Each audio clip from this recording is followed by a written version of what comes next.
These are the pictures you've seen of January 6th. They're familiar because they've been playing on a loop on every media outlet in America for the last 2 years. There's a reason for that. But it turns out there's quite a bit of video you haven't seen, and that video tells a very different story about what happened on January 6th.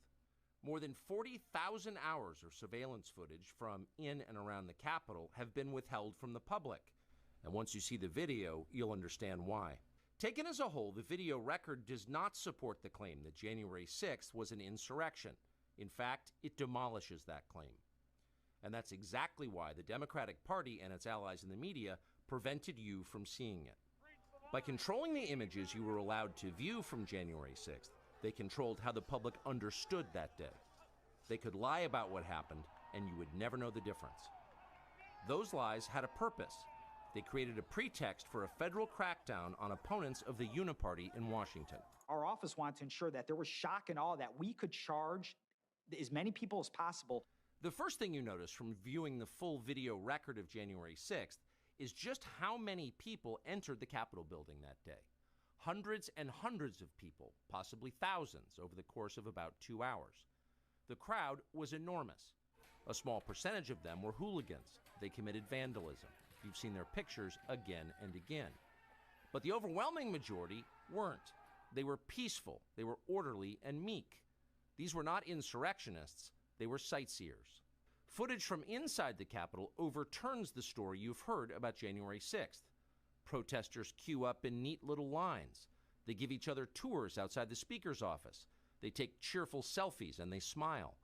They're not destroying the Capitol, they obviously revere the Capitol. They're there because they believe the election was stolen from them. They believe in the system. Here's the man you've heard referred to as the QAnon shaman outside the Senate chamber. These are not rioters. These are people who wandered over from a political rally. We will not let them silence your voices. After the rally, they walked down Pennsylvania Avenue, where organizers had secured a federal permit to hold a legal rally on the grounds of the Capitol. I know that everyone here will soon be marching over to the Capitol building to peacefully and patriotically make your voices heard. Once at the Capitol building, things began to get chaotic. Capitol police officers fired tear gas into the crowd. A few at the front of the herd broke windows. Someone opened the doors, and many hundreds of others just walked in. They're going to make that the story. Of course, they did make it the story. And at the center of it, the single most famous person arrested that day was a Navy veteran from Arizona called Jake Chansley, often referred to as the QAnon shaman. The so-called QAnon shaman. QAnon shaman. Someone named Q Shaman. Jake Chansley became the face of January 6th, a dangerous conspiracy theorist dressed in outlandish costume who led the violent insurrection to overthrow American democracy. For these crimes, Chansley was sentenced to nearly 4 years in prison, far more time than many violent criminals now receive. What did Jake Chansley do to receive this punishment? To this day, there is dispute over how Chansley got into the Capitol building. But according to our review of the internal surveillance video, it is very clear what happened once he got inside. Virtually every moment of his time inside the Capitol was caught on tape. The tapes show that Capitol Police never stopped Jake Chansley. They helped him. They acted as his tour guides. Here's video of Chansley in the Senate chamber. Capitol Police officers take him to multiple entrances and even try to open locked doors for him. We counted at least 9 officers who were within touching distance of unarmed Jake Chansley. Not one of them even tried to slow him down. Chansley understood that Capitol Police were his allies. Video shows him giving thanks for them in a prayer on the floor of the Senate. Watch. Thank you, Heavenly Father, for giving the inspiration needed to these police officers to allow us in this building. Contrast the reality of what Jake Chansley did in the Capitol building on January 6th, the indisputable facts recorded on video, some of which has never before been seen, with the depiction of Jake Chansley that you've seen in the media for more than 2 years. He's a terrorist, they said. He should be killed. Shoot him. Shoot him. Like, you burst into the United States, if he was dressed like bin Laden, would you have shot him? Shoot him. Shoot him. It makes you wonder, who are the violent extremists here? Not Jake Chansley, and the video proves that. but you would never have known from the media coverage. The people sitting in the chairs need to be sitting in a jail cell. Chansley is in a jail cell. He's been there for months. If he was in fact committing such a grave crime, why didn't the officers who were standing right next to him place him under arrest? Until now, no one could even prove that even happened, but it did.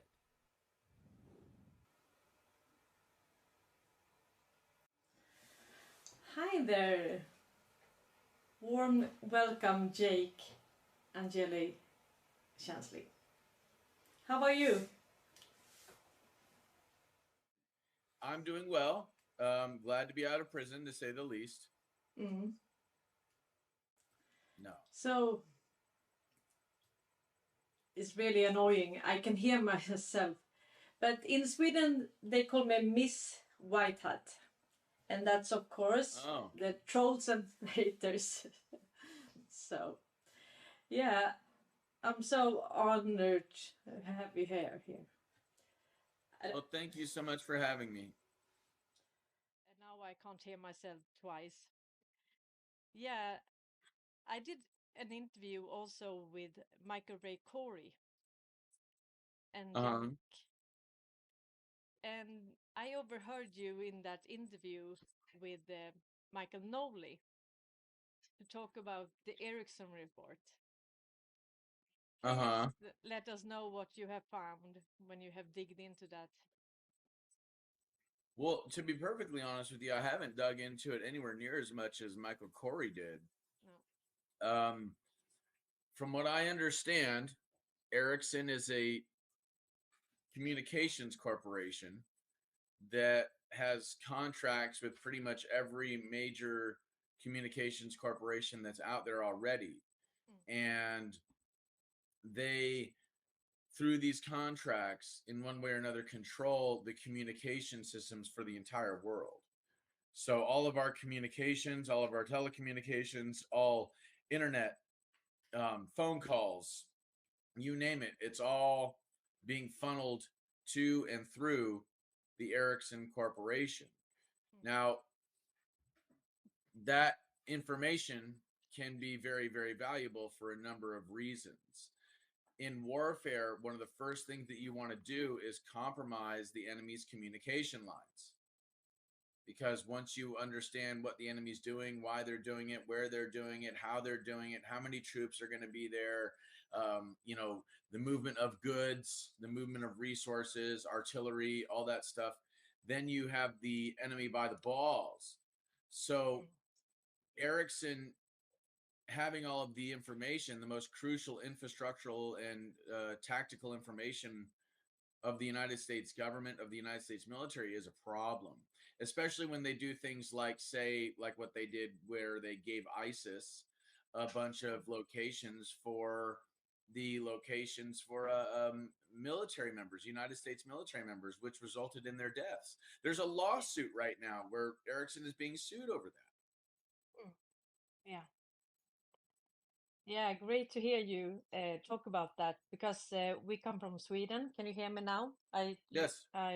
Yeah, now it's better, right? So I invited myself as a guest. Yeah. So I hope my sound is better now.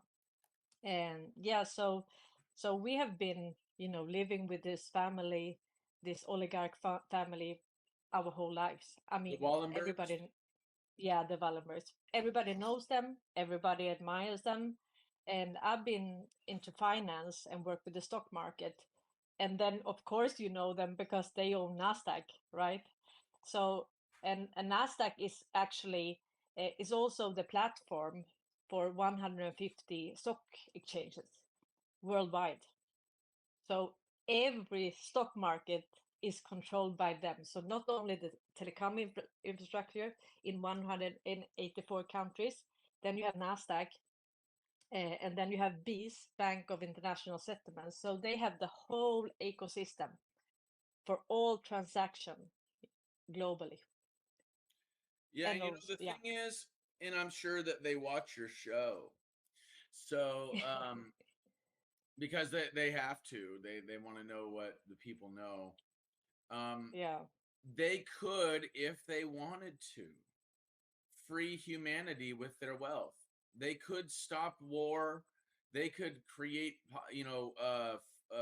abundance, create flourishing economies. But it seems, and maybe I'm, a little biased here, but it seems to me that they don't have any interest in doing that whatsoever. They have interest more so in control, in creating profit through war, in creating control through monopolizing resources, in creating control through monopolizing monetary systems.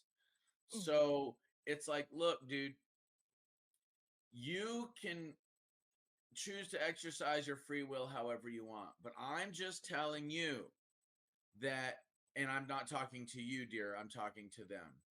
I'm telling them, I'm speaking directly to them when I say I'm telling you that you're going down a very slippery slope, and it won't end well for you spiritually. It will not end well for you karmically.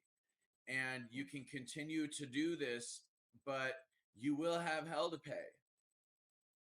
And you can always cross the sea of your transgressions and not do it anymore and use your wealth, your abundance, and your influence to free humanity. But if you continue to use it to enslave humanity, I promise you, one day the roles will reverse and you will be the slave and the people will be the master.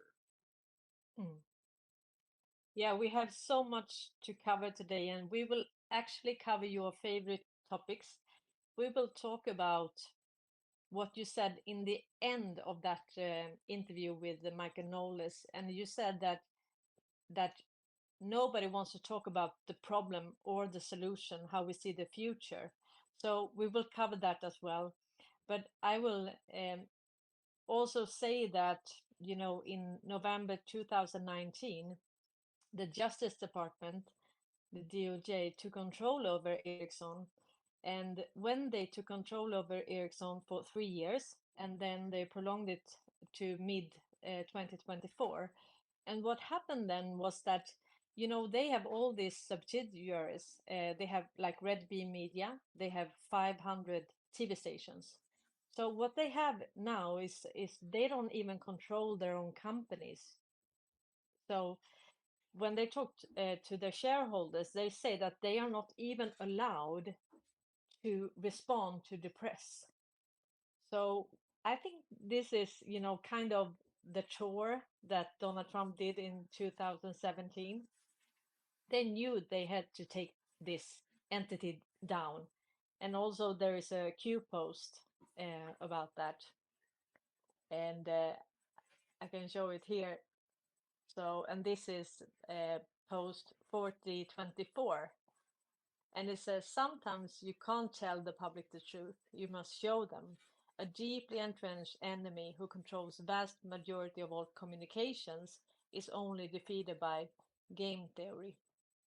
So after that, they took control. So now actually it's Space Force that controls Ericsson, and that is great. Yeah, well, if all that's true, then, rah, I'm all for it. But at the same time, I don't want to replace one master for another. I mean, obviously, no one is the master of my soul or my ship, but what I mean is as a public. So I don't like centralization of control, whether it's Ericsson or the DOJ. I think that decentralization is essential for prosperity, for independence, for freedom.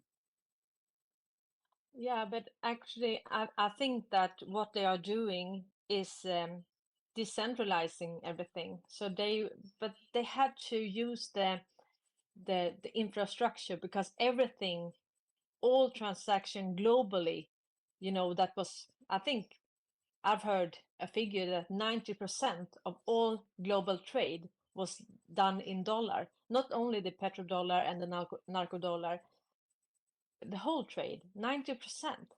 and that is within this infrastructure. So they had to use that in order to, I think what they will do is they will divide Ericsson into 184 pieces. You know, you can't have a private entity that control the everything, all the communications in 184 countries. That's impossible. So I think that, yeah, I think it's under control. I think the White Hats has control over this, and they knew this. So I think they will give it back to all the countries and make them real, truly sovereign, and we will have, yeah, sovereign Well, that would be nations. nice. That would Yeah, be nice. yeah. But how was jail? I Terrible. heard you were, yeah, you were in solid confinement for what, about 10 months, or 10 and a that's half. crazy. Yeah. Yeah. Yeah, it was How, rough. yeah. How do you cope? I mean, Um, you know, meditation, prayer, exercise, maybe getting on the phone when I'm out of my cell to talk to family. mm, Um, maybe watch a little bit of TV. But the thing is that when you're stuck in solitary and you got a bunch of time hanging over your head, mm, there's not really much you can do to cope. no, You know, it's like you can try and you can't really get out of your head. no. Yeah, you're stuck with your thoughts. And even if you manage to get out of your head for a short time, you got to come back to guess what? Guess where you are? Guess what is going on? You know? Mm, yeah. Well, I don't envy you, but did you went to meet Justin Austin Steinbart when he was released? No, Is he no, you didn't. Okay, I thought that you went to see him. no, Do you know no. him? No. Well, I mean, I met him once when Mm. he was outside of the courthouse, and that was Yeah, that's because true. I was going to protest the COVID lockdowns and the mask mandates and stuff like that here in Phoenix. And I was walking in my regalia in front of the courthouse. I didn't even know that thing was a courthouse and till later, but then he came out and he was like talking with me, and then his crew came out of the car and they had cameras and stuff, and I was like, oh, this is kind of crazy. And then if you watch the video, you'll see I asked the guy standing next to me, I say, who is this guy? Because I didn't even know who it was. And he's like, dude, that's Austin Steinbart. I was like, oh shit, hey, you're Austin Steinbart, what's up, dude? And I came up and I shook his hand. I've only interacted with Austin probably I could count it on my hand. Like I think that one time, and then like two other times since I got out. And that was because he went down to the podcast I was doing in downtown Phoenix at the Capitol. And then shortly thereafter, he went to the speech that I gave for my homecoming speech when I got out of prison. Yeah. And then after that, shortly thereafter, he left out of state. He's gone. I don't know. And I haven't really heard from him since. I didn't really communicate with him very much to begin with. It was a happenstance meeting outside the courthouse. Mm. Well, I think he has done great videos to explain everything. I found him really early, and to me, that a lot of that made a lot of sense about the British, yeah, everything about the Queen and the 1871. The He covered corporation, all that. maritime Yeah, law. Yeah. exactly. Yeah. So, and we have been following this really careful from Sweden, and we have the same trolls and haters that you have. So we kind of have that in common. But when did you find Q? And you have been following that movement and the Q foes. Tell us. Well, in all honesty, I learned about Q when Q first started dropping, but I never really followed the posts the way that other people did. I kind of just sat back and watched the whole thing. I learned that there was, in fact, some form of like a numerical code Yeah. a little later on, kind of put things together a little bit. I never really followed anybody that followed Q the way that I did, you know, which is kind of like from a distance and like watching and observing, you know, like, oh, interesting. And then for me, I put it all together much later on. I was never like, you know, hanging on the cues every post like some people, No. you know. Mm. It's just not how I operate. It's not how I'm built. So with that You being said, feel in, what's that? yeah, you feel in more the movement. I mean, you see it Yeah, from yeah, from like like a an helicopter. objective Yeah. perspective. Yeah, exactly. Yeah. And I try to see what's going on, what it's doing, you know, Mm. where it's going. Yeah. I'm trying to identify who might be behind it. And when I came to the conclusion that it was military, or at least military intelligence and people, good people within the the intelligence community, what some people call white hats, Yeah. then I was like, okay, well, you know, I can get behind this. Mm. Yeah, me too. Yeah, I found it, and in you know what I did? I followed that, and of course I followed Trump because I wanted to see for how long, because the U.S. dictates, I mean, the mandates all over the world, right?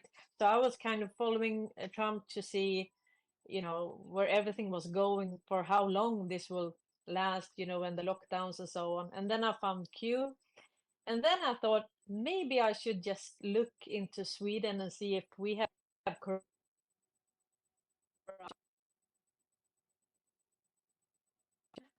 Um, we are really the core of the deep state.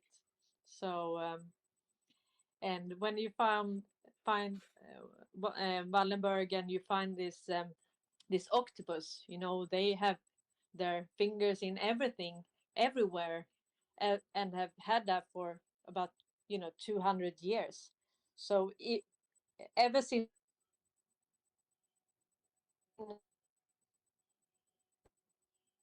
invented the phone, then you know the game was over. Then it was the Ericsson, and the, Okay, just to let you know, you're breaking up a little bit. I know I had a phone call. I'm really Oh, it's sorry okay. about it. It's okay. Yeah, I'm just making sure. yeah. So yeah, ever since the phone was invented, and people, the more connected we got, Then um, the more the more infiltrated, leverage. yeah, yeah, Yeah, exactly. Yeah. yeah, the more leverage they had, and they have like 100 years plan. They have been, uh, about New Sweden, right? In the U.S., the Swedish colony, even No. before, no, okay, so Pennsylvania and New Sweden, that was a Swedish colony before the U.S. was even a country. So we have been there Oh no, for a yeah, I know long, what you're long, talking about. Yeah, yeah, yeah. I know yeah. what you're talking about. Yeah, yeah, yeah. And also, the Bidens, they have on the Swedish embassy, they had uh, office in Washington, House of Sweden, but that's sold now. So yeah, that house is sold, but the Bidens had the office there, and that's Swedish jurisdiction. The FRA law and everything. So actually, they were operating in House of Sweden that have Swedish jurisdiction. So that's Well, perfect. you know, the idea that there's people like Bill Gates or China buying up farmland, or like that Disneyland is like on land that's owned by the British, um, or that Sweden has any sort of jurisdiction within the United States is absolutely ludicrous. You know, I'm of the belief that we should be cutting ties with all of these institutions, with all of these people, and just saying, it's our land. You can jump up a goat's ass.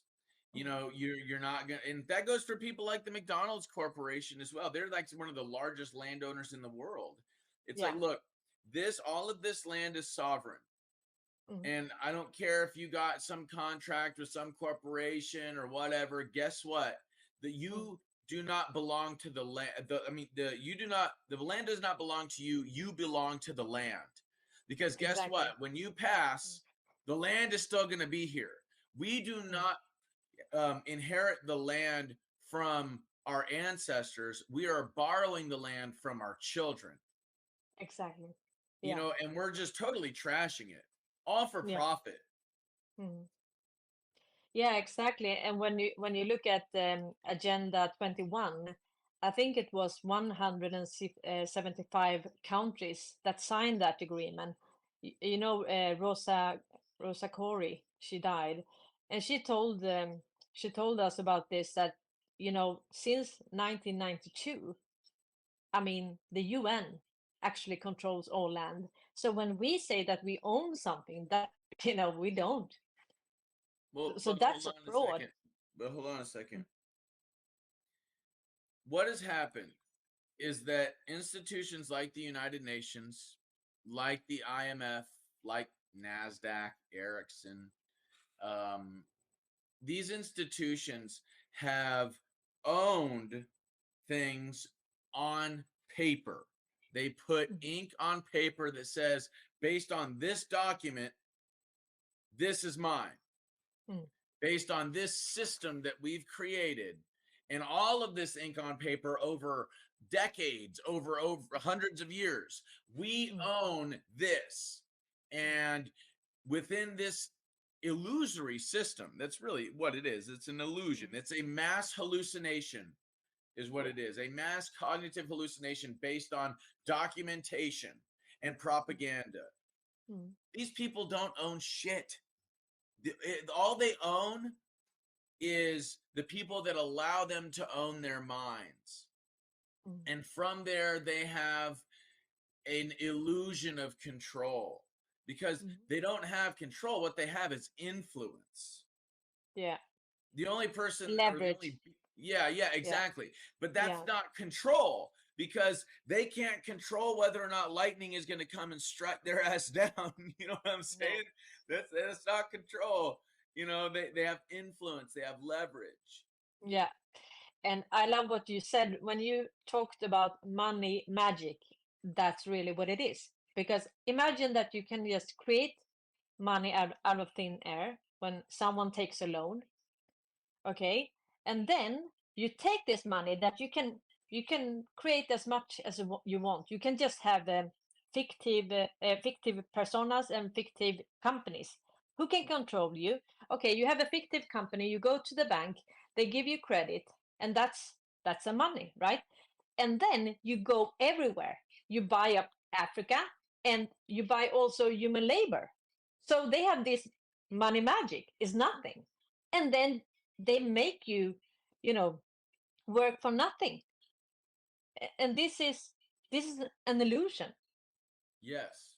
Yeah. And it's based on a mass hallucination. Yeah. You see, it really is. Like, and if give you me some think about it, mushrooms. yeah, well, the thing is, and that's why things like mushrooms and peyote and even things like cannabis have been illegal for so long, because these things dissolve the mass hallucination. Yeah. They give you a genuine look at reality. And that's actually been proven that's what mushrooms and things like psychedelic plants do, is that it's not so much that you're hallucinating and seeing something that isn't there. It's that you're actually seeing stuff that is there all the time, but your brain filters out because it's not essential for survival. So when you're doing it in a group setting, this is the reason why pretty much everybody sees the same hallucinations, because you're seeing what's there all the time, but is normally filtered out from the five senses by the brain. So that being said, monetary value is a hallucination. You know, when Christopher Columbus came to the Americas or came to, you know, the West over here, he was conversing with the native tribes, and they were trying to give him cotton and tobacco and things of real value. You know what I'm saying? Cacao, yeah. Yeah, Cocoa, exactly. Coca, exactly. Mm. And he was interested, Christopher Columbus was interested in the earrings that his wife was wearing, that the chief's wife was wearing, because they were gold. And the chief was like, "You want that? Like, yeah, Affection value, like right? take it. Like, dude, that's women and children play with that stuff. Like, why do you want that? Like Exactly.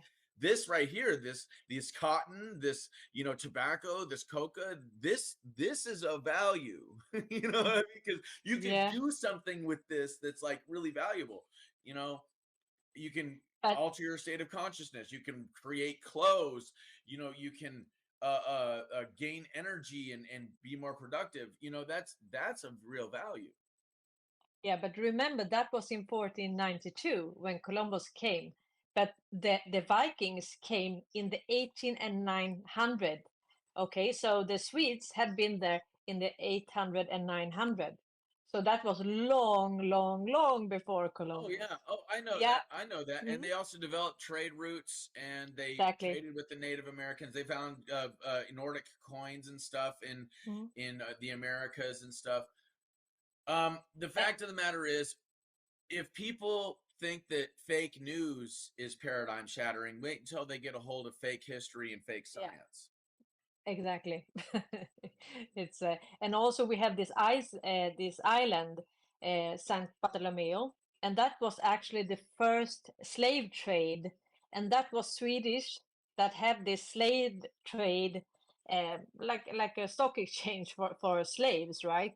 In the island Saint Bartolomeo.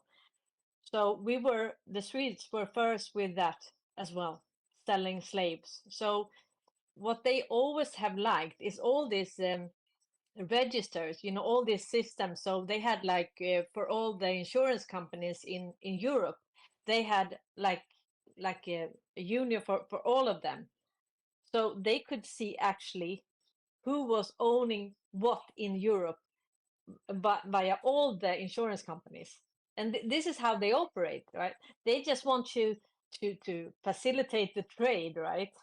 And then they are neutral. Swedes are neutral, you know that. Yeah, yeah, it's like the middleman. Hey, I'm not doing anything. I'm, you know, you guys are the ones. I just hooked you up. Yeah, You know, yeah, yeah. selling Well, weapons to both sides, selling yeah. information, as we see now with the Ericsson report. They sell information, they say coordinates. And also it's a whistleblower now in the US, and he says that they sold actually really advanced technology to Al Qaeda. So not only ISIS, Al Qaeda as well. Both sides, always, always. Also Antifa, Planned Parenthood. That's Swedish inventions as well. So Well, everything good. and we all know that Yeah, the Swedish, as far as Sweden as a country, is all about privacy. And like, you know, rich people go there to keep their money there because they know that it won't be messed with, etc. So it seems like they have remained neutral by being a facilitator of all sorts of nefarious activities. yeah, And that's and why also nobody like goes after him though, because no, they don't want to screw up their middleman. yeah. And also it's kind of the sixth eye in five eyes, because if you can listen to everything, you control the whole infrastructure, telecom infrastructure. You can, surveil everything. And if you use that information for your own benefit, and also the Amazon, the Pentagon servers is actually in Sweden as well. So because we have this, uh, I don't know if you have seen Swedish Kings of Cyber War, but that was about Snowden, but also the Swedish law, FRA-lagen. So that's why they have all their service. So Facebook, Amazon, Pentagon, they all have their service, and that's all the data of the American people is actually here in Sweden. because we have another jurisdiction, and this is better for them because they Because they control can the do internet. illegal shit. Yeah. Because Yeah, they're outside of the exactly. Constitution. They can do whatever the hell they want. Yeah. Yeah. So Yeah. It's at this point, I'm fully 100% confident that this is the apocalypse. This is the yeah. lifting of the veil. This is the what is in the dark coming to light. And this is the way that it's been for a long time. It's not that the world is getting more screwed up. It's always been this way. It's now the truth of corruption, global and national corruption, is becoming so obvious, it's undeniable. Yeah. Yeah. So when I connect the dots, about the deep state, this companies working together, entrenched enemy, working together, and they meet, in the Bilderberg meeting, the World Economic Forum, all of this, and it's behind closed doors. And then you see, okay, where is the Swedish person in this? And you always find them because the Wallenbergs, they are everywhere, you know. Well, when you So got this billions is, and billions of dollars, trillions at this point, like, yeah. hey. Yeah, and they can create as much as they want. They control the Bank of International Settlements, and that's kind of the central bank of the central banks. So, I mean, you can't control them because they can create as much as they want. And then you Well, also have this, this shadow banking system, with uh,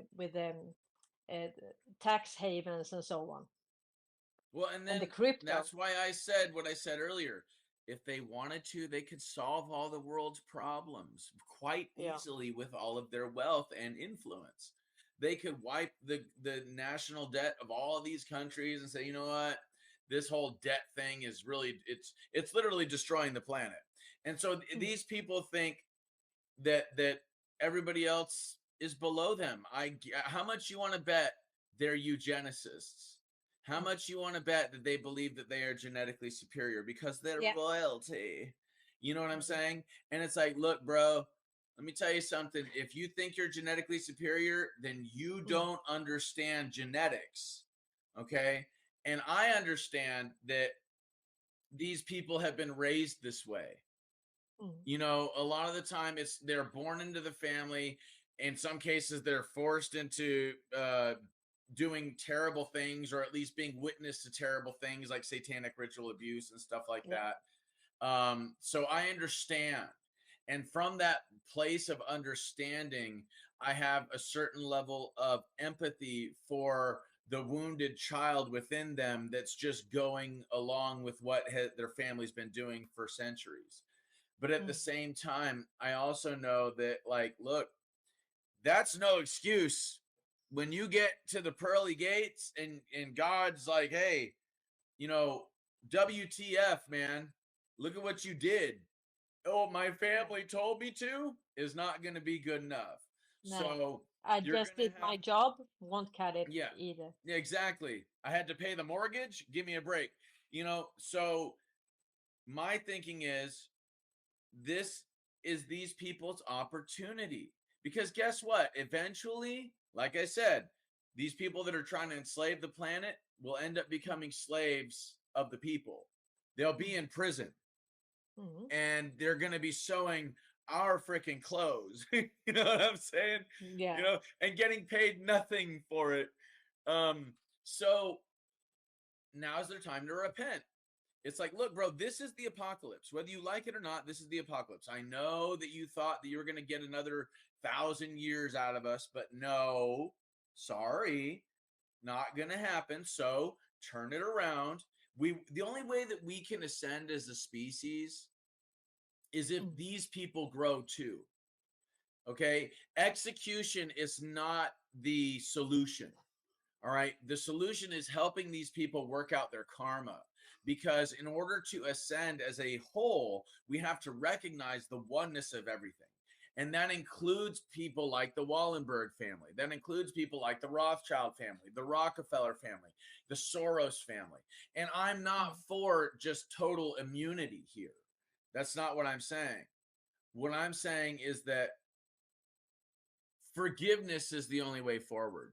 I'm not saying forget. I'm not saying wipe their crimes clean. I'm not saying let them get away with it. That's not what I'm saying.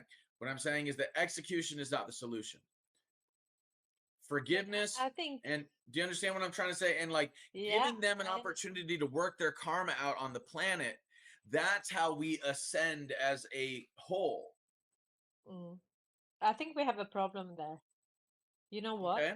I think, what Q said, that they won't be able to walk down the street.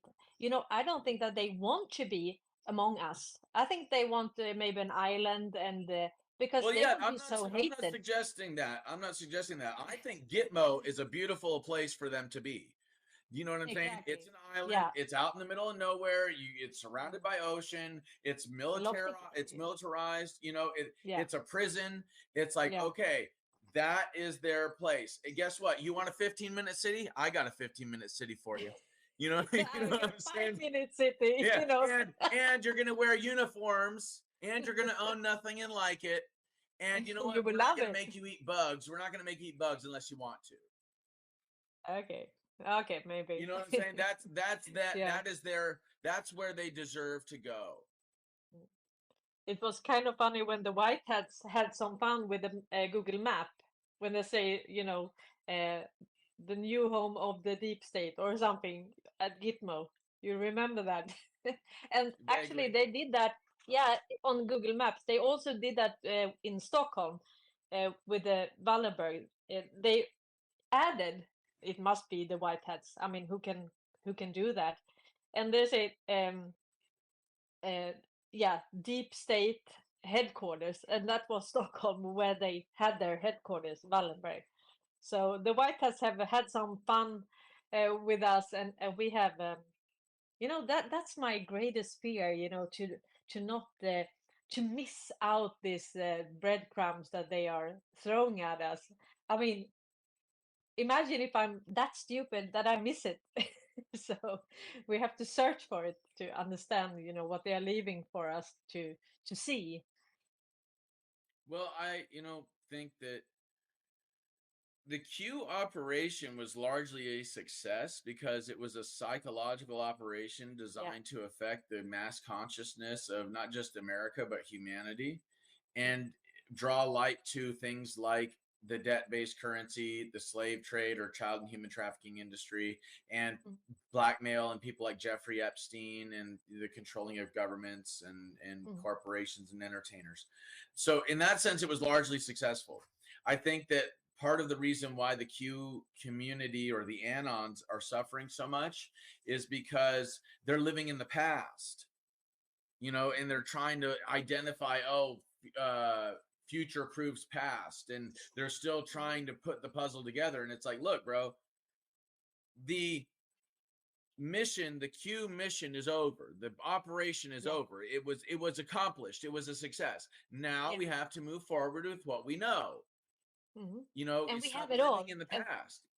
I think we know everything. Of course, it will be this program 7 hours or 9 hours per day for three times per day.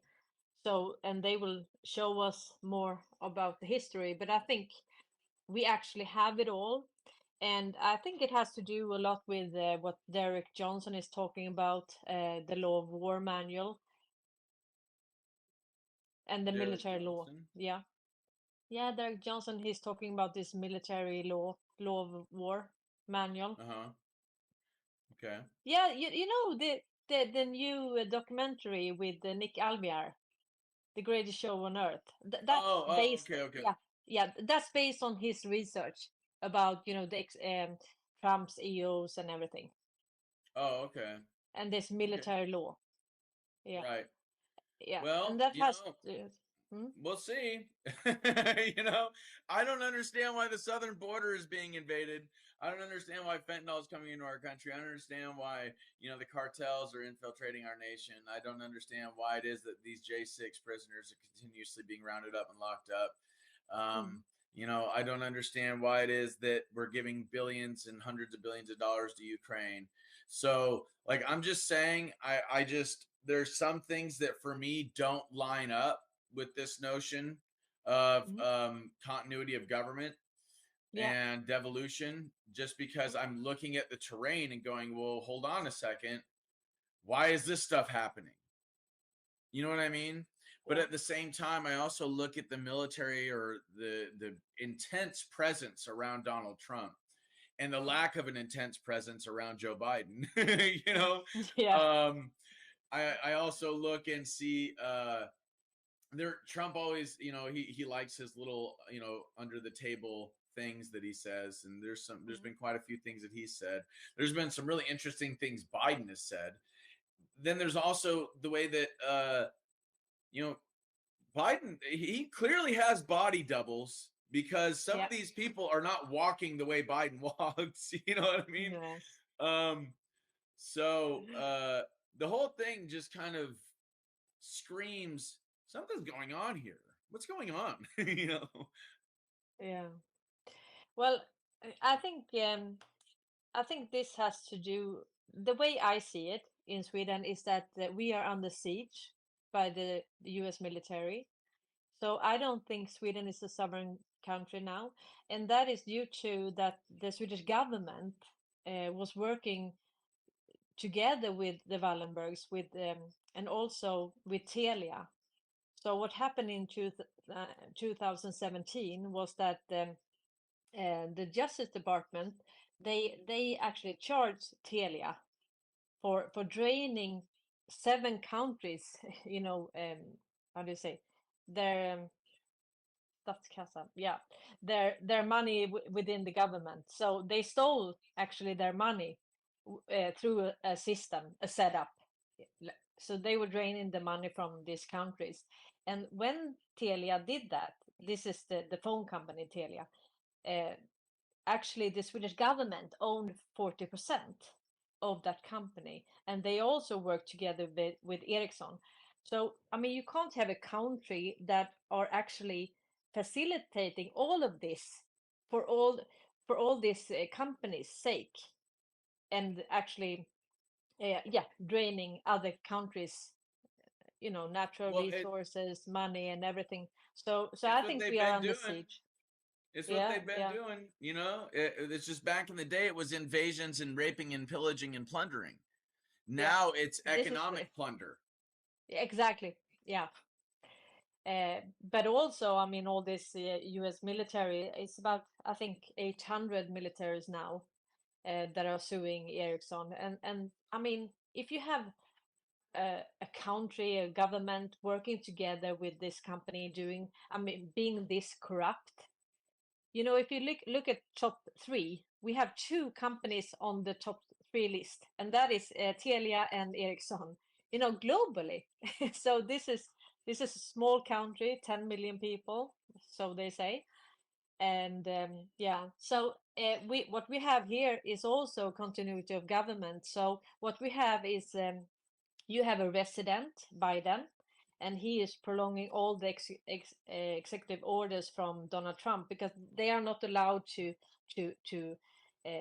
give new mandates or so on. They are just in there to continuity of everything in the country, and we have the same here. So what we see now is that I mean, now the military in Sweden will help the police. So, and they actually say that this is a war, and we have the US Army coming in and out, in and out.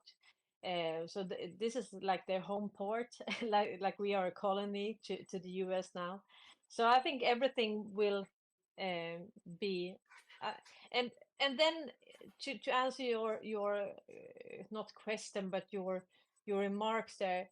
I mean, what is the most important within a continuity of government? Should you just stop all crimes? Is that the priority, or is it maybe to change the judicial system and build a foundation to get rid of all of it, instead of just doing like point, even if they can? I mean, they can't just pinpoint things. They have to build everything new, the foundation. And well, that's why I talk about what I talk about. Yeah.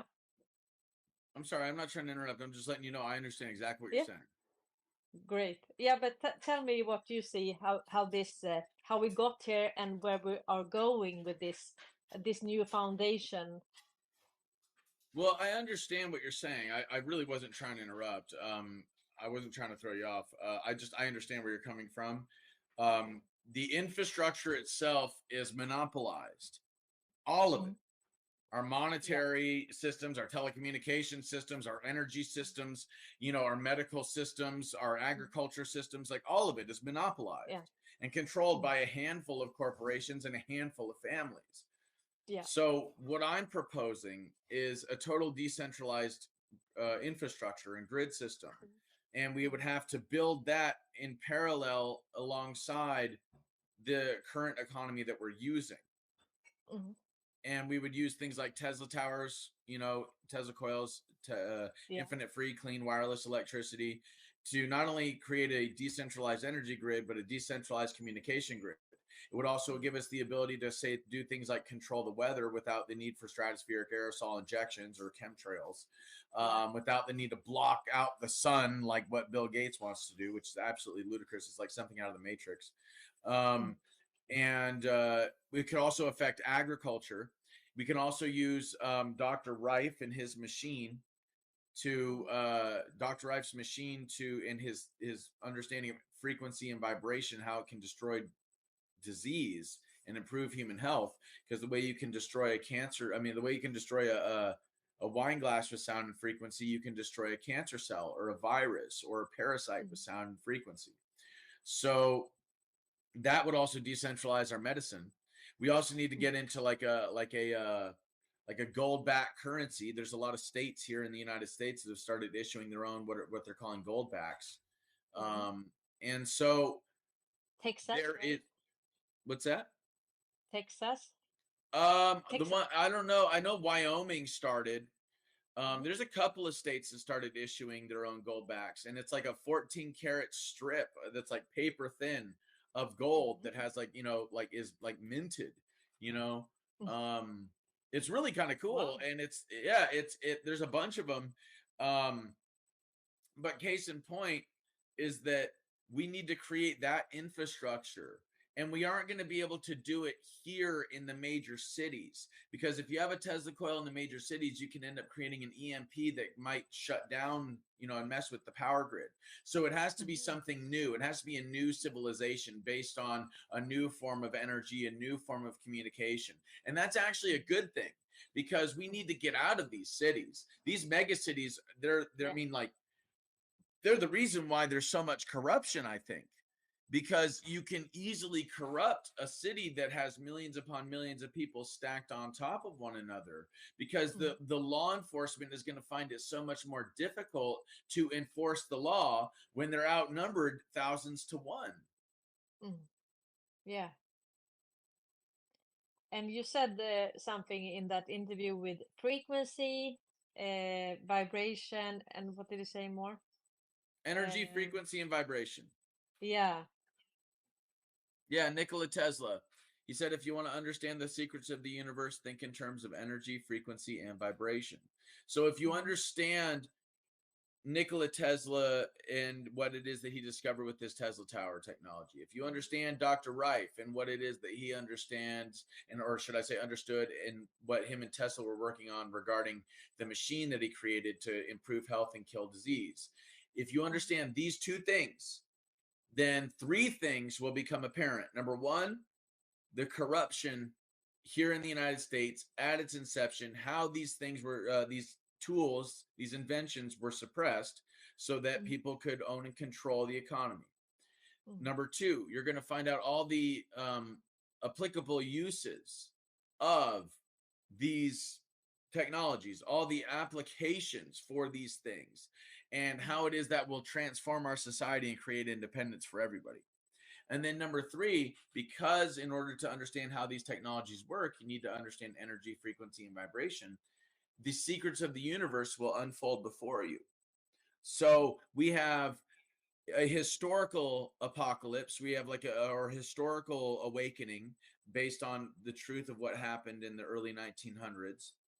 and the corruption at its inception. We have a technological evolution or a technological apocalypse, a technological awakening, with these technologies finally being known by the public and used by the public. And then we have a spiritual evolution, a spiritual apocalypse, a spiritual awakening, once we understand the secrets of the universe, because we understand energy, frequency, and vibration. Yeah. So what do you think about the future, and how do you see that this ties into to BRICS and QFS, and how do you think about the quantum and Well, I've had a vision of the future on several occasions. I've had visions of the future for a while. And I trust my visions because many of them have come true. I have seen two possible timelines for humanity long term. One timeline is a timeline where we allow people like the Wallenbergs and the Rothschilds, the Rockefellers, the Soroses of the world, the bloodlines, basically, to the what I call the less than 1%ers, because that's what they are. They're less than 1% of the population. They are given we willingly as humanity hand them our sovereignty out of fear. And in this vision, what ends up happening is that humanity is turned into like a synthetic human through things like geoengineering and cloning, things like transhumanism and tampering with DNA. And we become almost like a Borg hive mind with like an AI system that these less than 1%ers worship. We are like a synthetic human species. The genuine biological human species becomes extinct. The pollution all around the planet that is perpetuated by the corporations of the less than 1%ers just keeps on rolling out. Ecosystems are destroyed, and the only thing left on this planet the only thing left living on the planet by the 7th generation is going to be metal and artificial intelligence. We're talking like a Skynet type scenario, almost like a Decepticon race making its way to the planet and terraforming it. That's kind of what we're witnessing now with this AI. That's one version. That's one vision. And that's if we allow these people to take over. Okay, yeah, we don't want that. Klaus Schwab, you have to merge, half human, half machine. Yeah, exactly. No, not gonna do that. This is what Klaus Schwab's gonna get. But the other vision is if we say no to these less than 1%ers and their vision and their transhumanism, their gene altering, their geoengineering, their bioengineering, their cloning, and all that stuff. We say, no, you are evil. This is not going to stand on Earth. And we as human beings, a biological human, end up ascending into these higher spiritual levels of, light and energy and frequency and vibration. And in the process, these technologies like what I'm talking about, Tesla Towers, Dr. Reif and his machine, things like the TR3B and the 0-point energy engine, these patents were released by Donald Trump in 2020. If you want, you can look them up under the name, the guy's name is Salvador Pius. The TR3B is like an anti-gravity or inertia propulsion craft. 0-point energy extracts energy from the quantum foam of space-time, gives us infinite energy, totally clean. Anyway, these technologies will be released to the public. And then, like I said before, in order to understand how they work, we have to understand energy, frequency, and vibration. So there will be a spiritual evolution, a technological evolution, where our humanity is never surpassed by our technology. It's like what Einstein said, when our technology surpasses our humanity, we'll have a generation of idiots. And that's what we have with a bunch of these people, looking at their phone all the time. You know what I'm saying? Is a generation of idiots. No, not quite. What I'm talking about is those people that are, every time something happens in their life, they have to go to social media and complain about it. What I'm talking about is people that spend all day playing video games or computer games. What I'm talking about is people that allow their televisions to do their thinking for them, that allow their echo chambers that they live in online to, that in their mind that is a reflection of the world, even though it's just their world.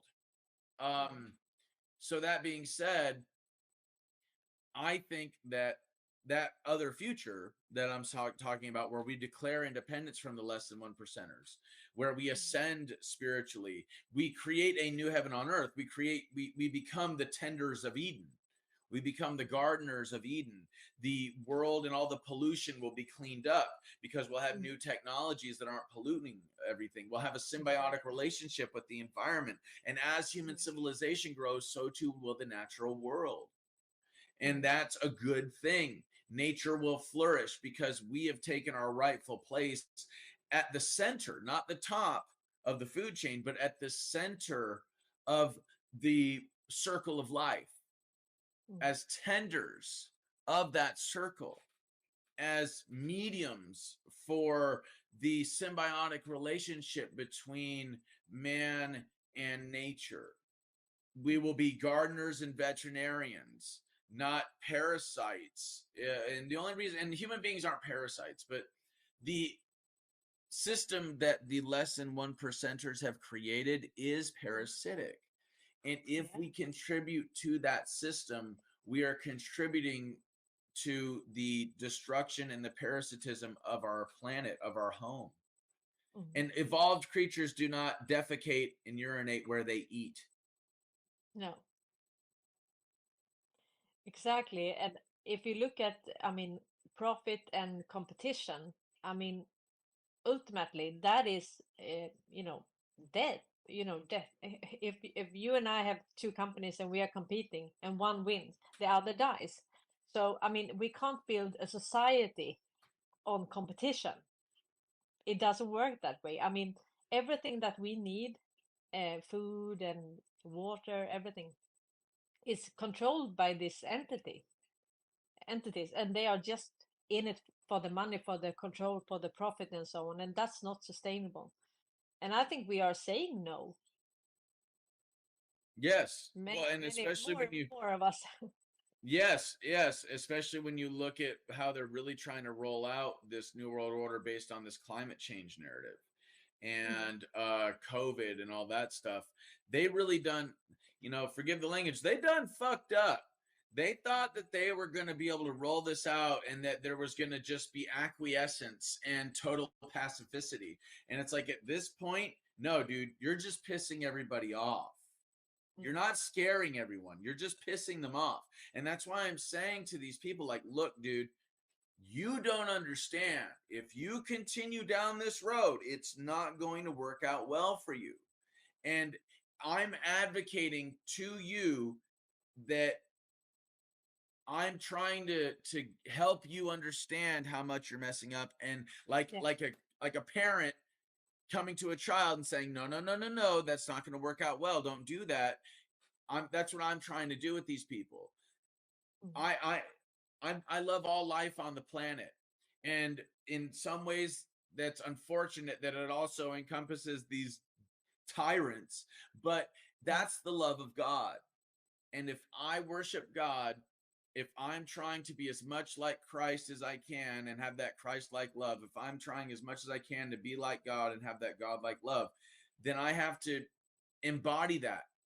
I have to be an example of that love. And that's why I say what I say to these people of like, look, bro, like, and like, I would never do anything to harm those people, but I can't speak for the rest of the world. I can sense in the ether that you're not scaring everybody. You're just pissing them off. So you might as well you might want to stop. Might as well stop while you're ahead and just pull back and use your wealth and power for good. We used to say in Sweden that we are in a military sting operation based public education project. This is based on a public education project. So, and I mean, Trump, when he spoke the other day about, these electric cars, and I mean, So you can buy that if you want to drive for 15 minutes and then be worried Right. about where to, yeah. So, and people get so annoyed with him, but and say that, oh, he should have done this or that. Yeah, but how do we know that? I mean, it worked, right? First he pissed them off, and then they maybe realize, oh no, he was right. He was right again. And Well, so, the only people that get angry when you speak the truth are the people that are living and profiting from the lie. yeah. You know what I'm saying? Mhm. That's why there's also the saying, a man is judged by the power of his enemies, Mhm. you know, and people like Donald Trump and even people like myself have powerful people that consider us their enemies. Mhm. And that's the thing, is like, I don't choose the oppositional place of, oh, these people are my enemy. Mhm. No, that's not how I think. That's not the way I operate. No, you I, choose love. I can feel that. I mean, you are so much love. So, I mean, but they are so annoyed with you. I can see in the threads. well, because I'm not gonna go away. And if the people don't like it, I don't care. You know, Christ said, if the world hates you, know that it hated me first. Mhm. You know, and so yeah, I'm all love. That doesn't Mhm. mean that don't mistake my kindness for weakness. No. Okay, don't believe that my silence is acceptance. Mhm. I'm watching and I'm waiting. And Mhm. sometimes it takes a little bit of watching and waiting to understand the best time to implement a strategy. Obviously, Mhm. too much time is detrimental and Mhm. action is necessary. But the thing is that if you act too quickly based on impulse, you lose. If you Mhm. act too slowly based on fear or caution, you Mhm. lose. So Mhm. what you Or have to do, frustration. yeah, Sometimes we are, yeah. so frustrated, yeah. So Mhm. what we have to do is remove emotion from it Mhm. and go, okay, tactically, strategically, let's look at Mhm. history.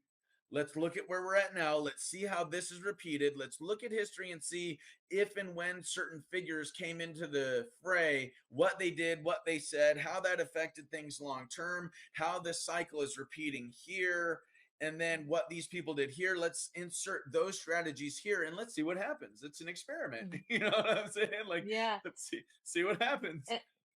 And that's what Q gave us also, their handbook. So now we can see that very easily. Okay, they are doing it again. They never invent new strategies. They are recycling the old ones all the time. And now it's really easy to see that. And when you see that, you are like, how come the other don't see that?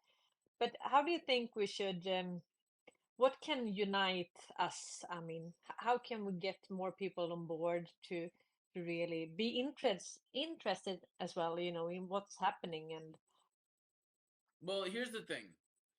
And I'm curious what they're saying in the comments. I don't understand what I've said that could be so bad.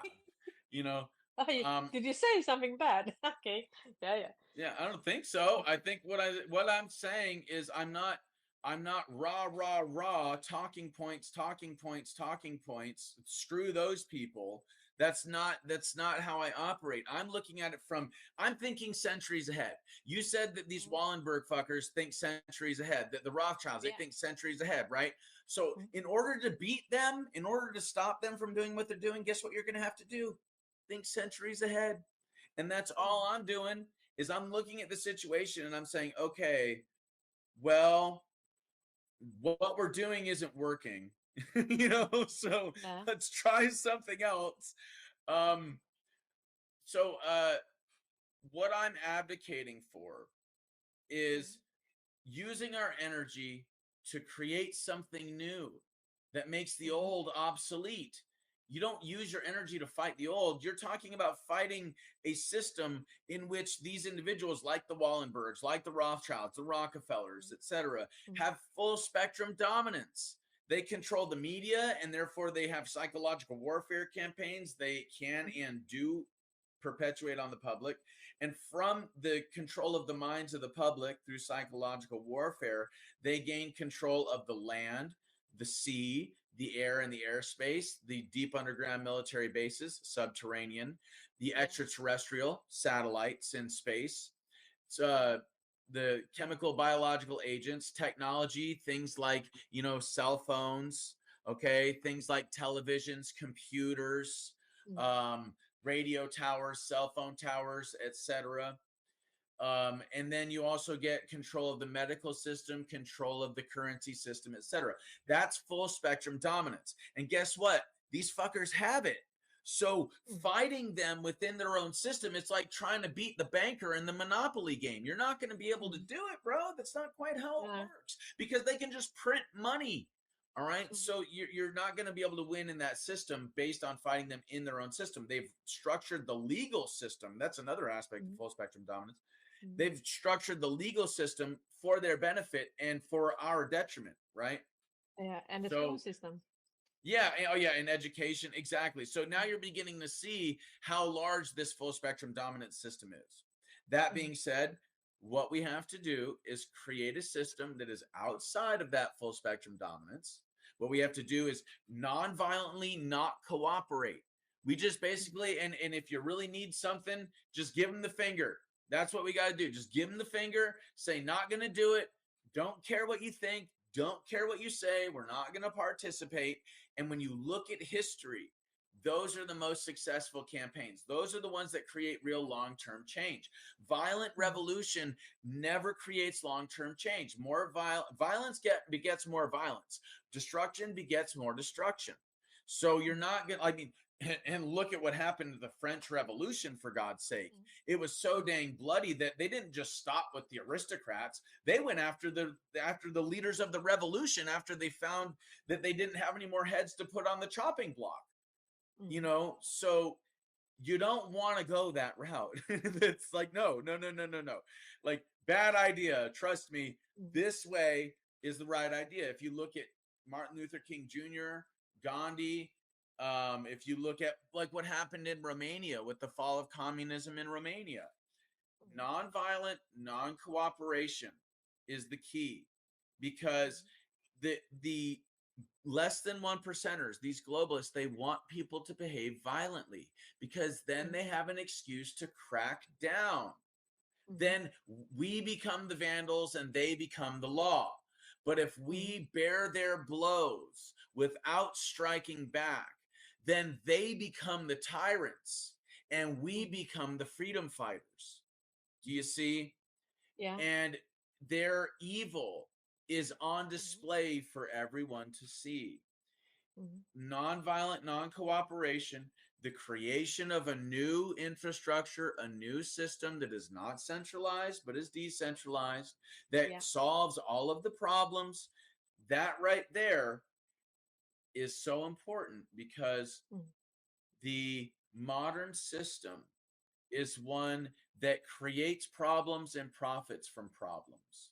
That's why they don't dabble in solutions. Okay.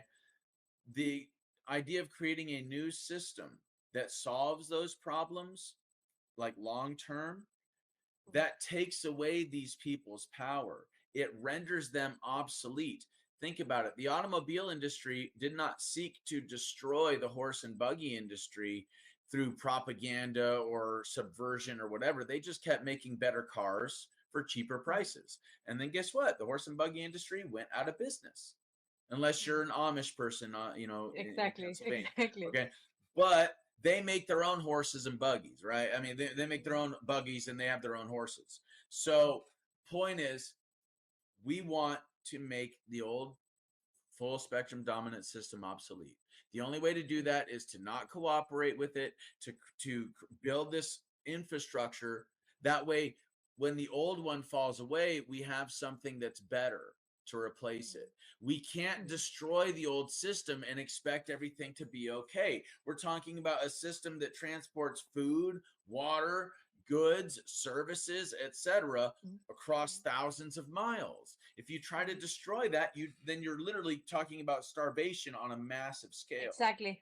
Exactly. So you have to replace it with something. So what I think is it's about the public awareness. I mean, to as we do now, to talk about what have gone wrong and what do we want for the future. So I think that there is no savior. I mean, they are already here, but I think that we will get a replacement. We will get the system, but we have to, let's say you get a spoon, but you have to eat it yourself, right? So because you have to replace this system with something, and that's why they have to use some of the network, because why we do it. I mean, uh, if you can change the people behind the gears, I mean, the technology in itself isn't evil or bad. It's It's a how you tool. use it. Yeah. Yes. So Well, it's that's kind of how. like the government is a firearm. So, you can use a firearm to ensure people's liberty is protected, right? Exactly. And keep people safe, or you can use a firearm to keep people hostage and enslave them, to do harm to them. The tool itself, the firearm, is neutral. It's about whose hands the firearm is in. And what we are seeing is that these less than 1%ers are the ones that have been holding on to the governments like firearms, using them to keep people hostage, using them to maintain their monopolies. And that's why I'm advocating for Tesla Tower technology, Dr. Reif's machine, a gold-backed currency, TR3Bs, zero-point energy, because then that takes the gun out of their hand. That makes them obsolete. They can't do anything anymore. No. Exactly. And so and this And then has they go to been. Gitmo. And then they go to Gitmo. Yeah. And who are they? I mean, I think this it when we realize how deep this goes. I mean, you have this. It's not only the people on the top, because then you have all these people. I just did my job. I just did my job, but that won't cut it, because I mean you can't run their errands all the time. You have to say Well, no. the numbers runners are part of the RICO case, that's for sure. But the thing is, how it works is that you get the lower level guys to testify in court against the big fish, right? And then in exchange for a reduced sentence or something like that, you'll get these lower level people that are working with the higher level people to turn on them. And then from the bottom up, you just boom, you got them all. And then they all either end up in Gitmo or elsewhere. Like you said, it might not be safe for some of these people to walk down the street eventually, so they might want to stay in Gitmo. Yeah, exactly. I think they would, but also I don't think that they will. I mean, they will go to jail, right? And some of them will be executed, I think.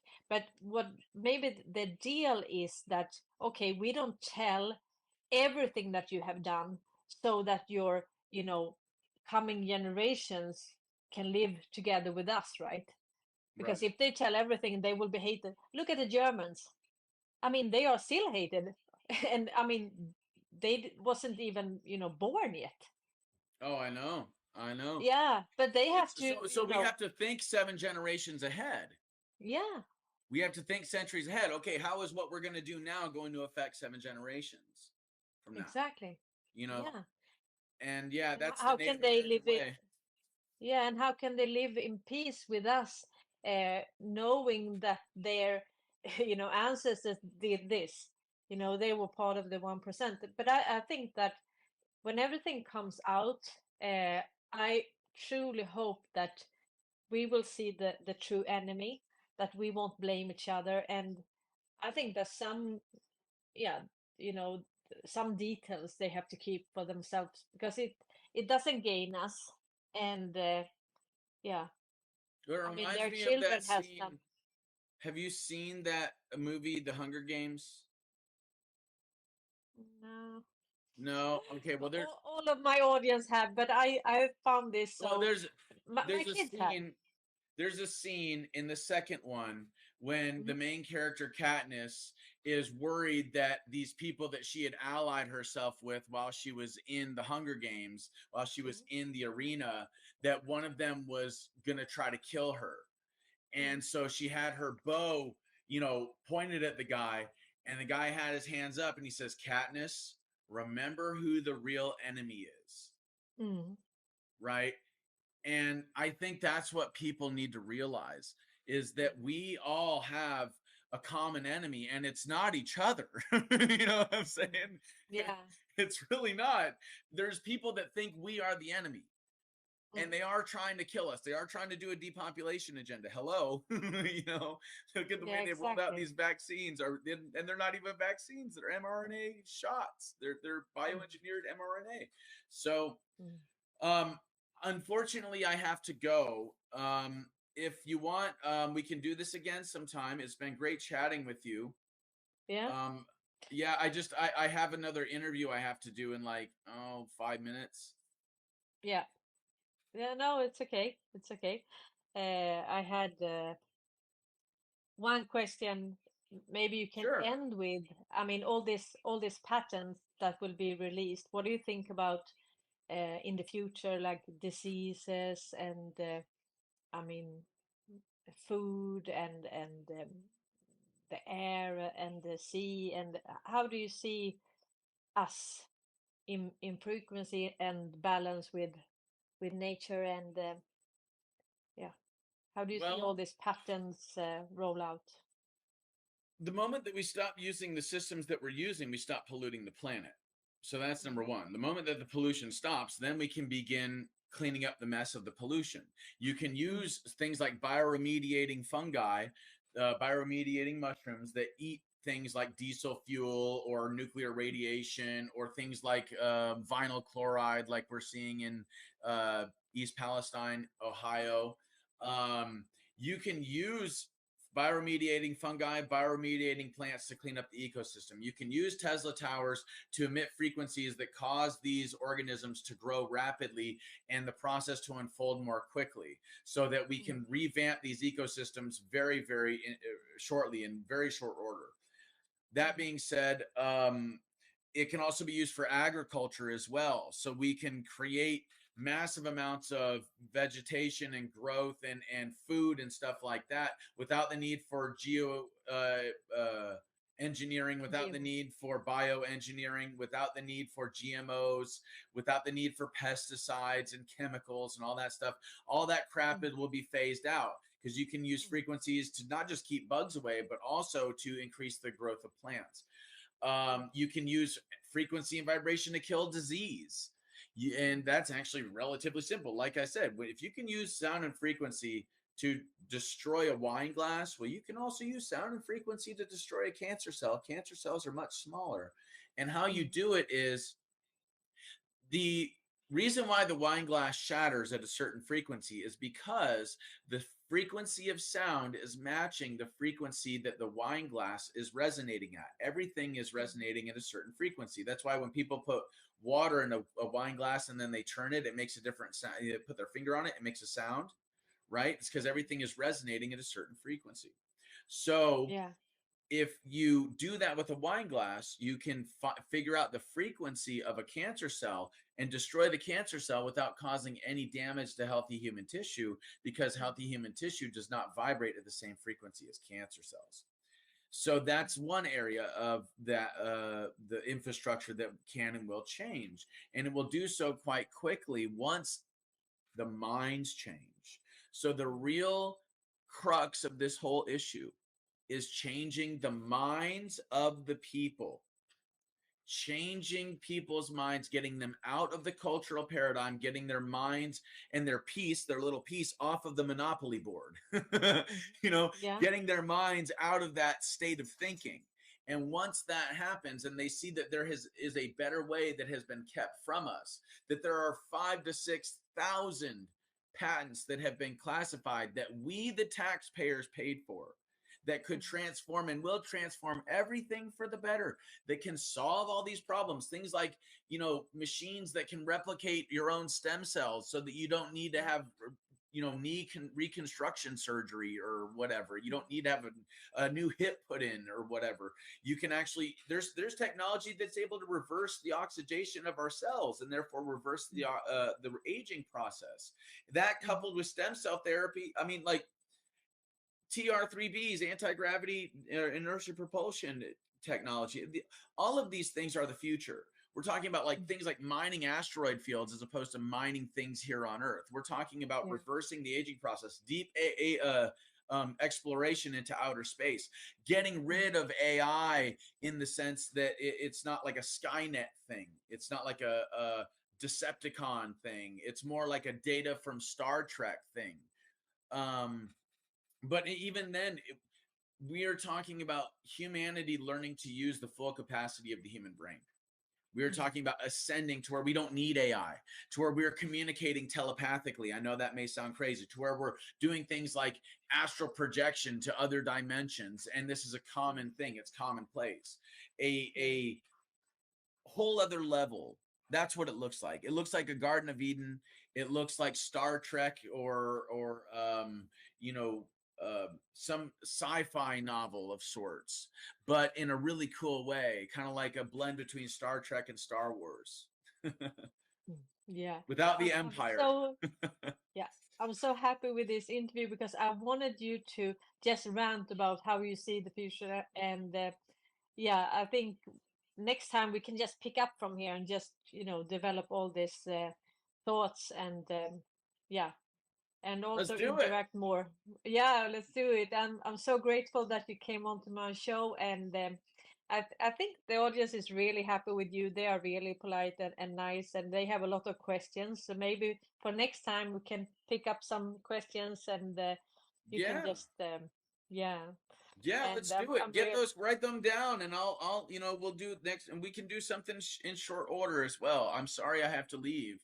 Yeah, but we take it in next week or in 2 weeks or 3 weeks. We can just pick it up where we were and just continue. Absolutely. Like we didn't stop. Yeah, let's do it. You just keep in contact with me, okay? Yeah, thank you so much. Oh, and if your followers want to follow me, I'm on Twitter at America Shaman. That's America Shaman, at America Shaman on Twitter. And you can also go to my website, ForbiddenTruthAcademy.com. That's ForbiddenTruthAcademy.com.